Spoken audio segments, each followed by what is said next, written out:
ದರ್ಶನ್ ಕೊಲೆ ಸಾಕ್ಷಿಯ ಜೊತೆಗೆ ಸಿನಿಮಾ ನೋಡಿ ದೊಡ್ಡದೊಂದು ಎಡವಟ್ಟು ಮಾಡಿಕೊಂಡ್ಬಿಟ್ಟಿದ್ದಾರೆ. ಧನ್ವೀರ್ಗೆ ಸಹಾಯ ಮಾಡೋದಕ್ಕೆ ಹೋಗಿ ಮತ್ತೊಂದು ಹೊಸ ಸಂಕಟವನ್ನ ಸೃಷ್ಟಿ ಮಾಡಿಕೊಂಡಿದ್ದಾರೆ ದರ್ಶನ್. ಹೌದು, ದರ್ಶನ್ ವಾಮನ ಸಿನಿಮಾ ನೋಡುವಾಗ ಅವರ ಜೊತೆ ನಟ ಚಿಕ್ಕಣ್ಣ ಕೂಡ ಅದೇ ಚಿತ್ರಮಂದಿರಕ್ಕೆ ಬಂದು ಸಿನಿಮಾ ನೋಡಿದ್ದು ಇದೀಗ ದರ್ಶನ್ ಬುಡಕ್ಕೆ ಬರುವಂತೆ ಮಾಡಿಬಿಟ್ಟಿದೆ. ಚಿಕ್ಕಣ್ಣ ಬರೋ ವಿಚಾರ ದರ್ಶನ್ಗೆ ಗೊತ್ತಿತ್ತೋ ಇಲ್ವೋ, ಆದರೆ ದರ್ಶನ್ GT ಮಾಲ್ನಲ್ಲಿ ಸಿನಿಮಾ ನೋಡೋದಕ್ಕೆ ಬರ್ತಾರೆ ಅಂತ ಈಗಾಗಲೇ ವಾಮನ ಚಿತ್ರತಂಡ ಟಾಮ್ ಹೊಡೆದಿತ್ತು. ಈ ಸುದ್ದಿ ಚಿಕ್ಕಣ್ಣನಿಗೂ ಗೊತ್ತಿತ್ತು. ಆದರೆ ದರ್ಶನ್ ಜೊತೆ ಸಿನಿಮಾ ನೋಡಿದ್ರೆ ಎಡವಟ್ಟಾಗುತ್ತೆ ಅಂತ ಬಹುಶಃ ಚಿಕ್ಕಣ್ಣನಿಗೆ ತಿಳಿದಿರಲಿಲ್ಲ ಅನ್ಸುತ್ತೆ. ಈಗ ನೋಡಿದ್ರೆ ಇದೇ ಈಗ ದರ್ಶನ್ ಪಾಲಿಗೆ ಗಂಡಾಂತರ ತಂದೊಡ್ಡಿದೆ. ಆರೋಪಿಯಾದವನು ಸಾಕ್ಷಿಗಳನ್ನು ಭೇಟಿ ಮಾಡುವಂತಿಲ್ಲ, ಜಾಮೀನಿನ ಮೇಲಿರುವ ಆರೋಪಿ ಸಾಕ್ಷಿಗಳ ಸಂಪರ್ಕ ಮಾಡಿ ಅವರ ಮೇಲೆ ಒತ್ತಡ ಹೇರುವ ಅಥವಾ ಆಮಿಷ ಒಡ್ಡುವ ಸಾಧ್ಯತೆ ಇರುತ್ತೆ. ಒಟ್ಟಾರೆ ದರ್ಶನ್ ಚಿಕ್ಕಣ್ಣ ಜೊತೆಗೆ ಸಂಪರ್ಕಕ್ಕೆ ಬಂದಿದ್ದನ್ನು ಜಾಮೀನಿನ ನಿಯಮಗಳ ಉಲ್ಲಂಘನೆ ಅಂತ ಪರಿಗಣಿಸಬಹುದು. ರೇಣುಕಾಸ್ವಾಮಿ ಕೊಲೆ ಕೇಸ್ನಲ್ಲಿ ಒಟ್ಟು 17 ಜನ ಆರೋಪಿಗಳಿದ್ದಾರೆ. ಕೆಲವರನ್ನ ಸಾಕ್ಷಿಗಳನ್ನಾಗಿ ಪರಿಗಣಿಸಲಾಗಿದೆ. ಅವರಲ್ಲಿ ನಟ ಚಿಕ್ಕಣ್ಣ ಅವರನ್ನ ಈ ಕೊಲೆ ಕೇಸ್ನ ಸಾಕ್ಷಿಯಾಗಿ ಪರಿಗಣಿಸಲಾಗಿದೆ. ವಿಚಿತ್ರ ಅಂದರೆ ದರ್ಶನ್ ಅವರು ಈ ಸಾಕ್ಷಿ ಜೊತೆ ಕುಳಿತು ವಾಮನ ಸಿನಿಮಾ ನೋಡಿದ್ದು ಇದೀಗ ಹೊಸ ವಿವಾದವನ್ನು ಹುಟ್ಟುಹಾಕಿದೆ. ದರ್ಶನ್ ಜಾಮೀನು ರದ್ದು ಮಾಡಿ ಅಂತ ಕೋರ್ಟ್ನಲ್ಲಿ ವಾದಿಸಲು ಪೊಲೀಸರು ಇದನ್ನು ಅಸ್ತ್ರವಾಗಿ ಬಳಕೆ ಮಾಡಿಕೊಳ್ಳುವಂತಹ ಸಾಧ್ಯತೆ ದಟ್ಟವಾಗಿದೆ. ನ್ಯಾಯಾಧೀಶರು ಕೂಡ ಇದನ್ನು ಸೂಕ್ಷ್ಮವಾಗಿ ಅವಲೋಕಿಸಿದ್ದಾರೆ. ಯಾವುದೇ ಪ್ರಕರಣದಲ್ಲಿ ಜಾಮೀನು ಪಡೆದು ಹೊರಬಂದ ನಂತರ ಆರೋಪಿಗಳು ಸಾಕ್ಷಿಗಳನ್ನು ಭೇಟಿ ಮಾಡುವಂತಿಲ್ಲ. ಇದರಿಂದ ಸಾಕ್ಷಿಗಳ ಮೇಲೆ ಪ್ರಭಾವ ಬೀರಿದಂತೆ ಆಗತ್ತೆ ಎನ್ನುವ ಸಾಮಾನ್ಯ ಜ್ಞಾನ ದರ್ಶನ್ ಅವರಿಗಿಲ್ಲ. ಕಡೆ ಪಕ್ಷ ದರ್ಶನ್ ಪರ ವಕೀಲರಾದರೂ ದರ್ಶನ್ಗೆ ಬುದ್ಧಿ ಹೇಳಬೇಕಿತ್ತು.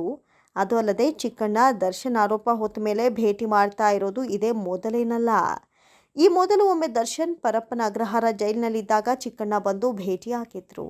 ಇದಾದ ಮೇಲೆ ಚಿಕ್ಕಣ್ಣ ಅವರಿಗೆ ಪೊಲೀಸರು ಎಚ್ಚರಿಕೆ ನೀಡಿದ್ರು. ಸಾಕ್ಷಿದಾರನ ಮೇಲೆ ಪ್ರಭಾವ ಬೀರುವ ಸಾಧ್ಯತೆ ಇದ್ದ ಹಿನ್ನೆಲೆಯಲ್ಲಿ ಪೊಲೀಸರು ಚಿಕ್ಕಣ್ಣನಿಗೆ ಬುಲಾವ್ ನೀಡಿ ಬುದ್ಧಿ ಹೇಳಿದ್ರು. ಆದರೆ ಇದರಿಂದ ದರ್ಶನ್ ಆಗಲಿ ಚಿಕ್ಕಣ್ಣ ಆಗಲಿ ಬುದ್ಧಿ ಕಲಿತಂತೆ ಕಾಣಿಸ್ತಾ ಇಲ್ಲ.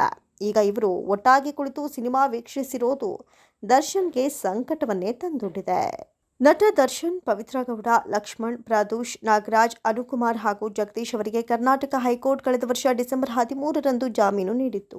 ಆ ಬಳಿಕ ಉಳಿದ 10 ಮಂದಿ ಆರೋಪಿಗಳಿಗೆ ವಿಚಾರಣಾ ನ್ಯಾಯಾಲಯ ಜಾಮೀನು ಮಂಜೂರು ಮಾಡಿತ್ತು. ಈ ಜಾಮೀನು ಆದೇಶಗಳನ್ನು ಪ್ರಶ್ನಿಸಿ ಬೆಂಗಳೂರು ನಗರ ಪೊಲೀಸರು ಸುಪ್ರೀಂ ಕೋರ್ಟ್ಗೆ ಮೊರೆ ಹೋಗಿದ್ರು. ಕರ್ನಾಟಕ ಸರ್ಕಾರದ ಪರವಾಗಿ ವಕೀಲ ಅನಿಲ್ ನಿಶಾನಿ ಅರ್ಜಿಯನ್ನು ಸಲ್ಲಿಸಿದ್ರು. ಇದರ ನಡುವೆ ದರ್ಶನ್ ಒಂದಾದ ಮೇಲೊಂದು ಮತ್ತೊಂದು ಎಡವಟ್ಟನ್ನು ಮಾಡ್ಕೊಳ್ತಾನೆ ಇದ್ದಾರೆ. ಬಳ್ಳಾರಿ ಕೇಂದ್ರ ಕಾರಾಗೃಹದಲ್ಲಿ ಇದ್ದಾಗ ದರ್ಶನ್ಗೆ ತೀವ್ರ ಬೆನ್ನು ನೋವು ಕಾಣಿಸಿಕೊಂಡಿತ್ತು. ನಡೆದಾಡಲು ಕೂಡ ಅವರು ಕಷ್ಟಪಡ್ತಾ ಇದ್ರು. ಕೂಡಲೇ ಶಸ್ತ್ರಚಿಕಿತ್ಸೆ ಅಗತ್ಯ ಇದೆ ಅಂತ ವೈದ್ಯರು ಸೂಚನೆಯನ್ನ ನೀಡಿದ್ರು. ಆ ವರದಿಯನ್ನು ಪರಿಗಣಿಸಿ ಮಧ್ಯಂತರ ಜಾಮೀನು ನೀಡಲಾಯಿತು. ಮಧ್ಯಂತರ ಜಾಮೀನು ಅವಧಿ ಮುಗಿಯುತ್ತಿದ್ದಂತೆ ದರ್ಶನ್ಗೆ ರೆಗ್ಯುಲರ್ ಬೇಲ್ ಸಿಕ್ಕಿತ್ತು. ಆದರೆ ಹೊರಬಂದಿರುವ ದರ್ಶನ್ ಆಪರೇಷನ್ ಮಾಡಿಸೋ ಬದಲು ಸಿನಿಮಾ ಶೂಟಿಂಗ್ ಮಾಡಿಕೊಂಡು ಸಿನಿಮಾ ನೋಡ್ಕೊಂಡಿದ್ದಾರೆ. ಕೋರ್ಟ್ ವಿಚಾರಣೆಗೆ ಬಂದರೆ ಮಾತ್ರ ಇವರಿಗೆ ಬೆನ್ನು ನೋವು ಕಾಣಿಸ್ಕೊಳ್ಳುತ್ತೆ ಅಂತ ಹಲವರು ಮಾತನಾಡ್ಕೊಳ್ತಿದ್ದಾರೆ. ಒಟ್ಟಾರೆ ಈ ಎಲ್ಲ ಬೆಳವಣಿಗೆಗಳಿಂದ ನಟ ದರ್ಶನ್ ಜಾಮೀನು ರದ್ದಾಗುವ ಎಲ್ಲ ಲಕ್ಷಣಗಳು ಕಾಣ್ತಾ ಇವೆ. ಗೆಳೆಯನಿಗೆ ಸಹಾಯ ಮಾಡಲು ಹೋಗಿ ದಾಸ ಸಿಕ್ಕಿರುವ ಅವಕಾಶವನ್ನು ಕಳೆದುಕೊಳ್ಳೋ ಸಾಧ್ಯತೆಯೂ ಇದೆ.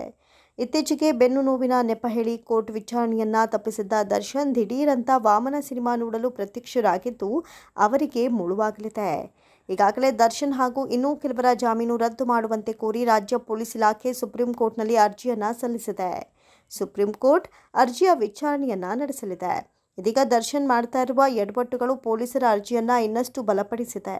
ಈ ಅರ್ಜಿ ವಿಚಾರಣೆ ವೇಳೆ ಈ ಎಲ್ಲ ಅಂಶಗಳನ್ನು ಪೊಲೀಸ್ ಪರ ವಕೀಲರು ನ್ಯಾಯಾಲಯದ ಗಮನಕ್ಕೆ ತರೋದಂತೂ ನಿಜ.